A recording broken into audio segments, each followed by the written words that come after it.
Welcome to McPlum, simple solutions served daily. In this video, I will explain how to study pharmacology effectively.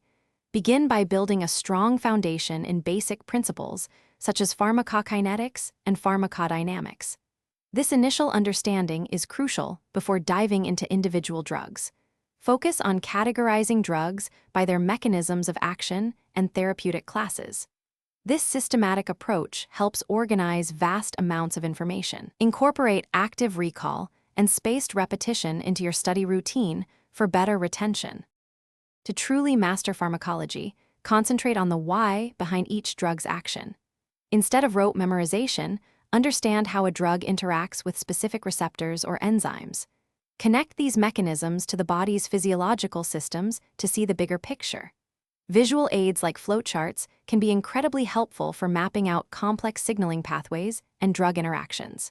Aim for a deep conceptual understanding, not just surface-level recall. Once you grasp the mechanisms, shift your focus to clinical application.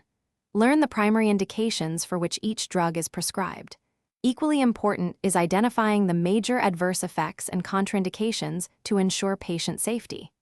Pay close attention to significant drug-drug interactions and how patient-specific factors, like kidney or liver function, can alter drug responses.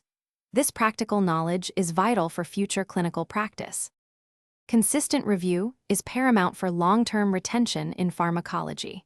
Schedule regular review sessions to revisit older topics and reinforce your understanding. Actively integrate pharmacology with other medical subjects like physiology and pathology to see how everything connects. Practice applying your knowledge to clinical case scenarios. This helps solidify concepts and prepares you for real-world situations. Aim for at least 3 review sessions per major topic. Thanks for watching. Stay juicy and subscribe.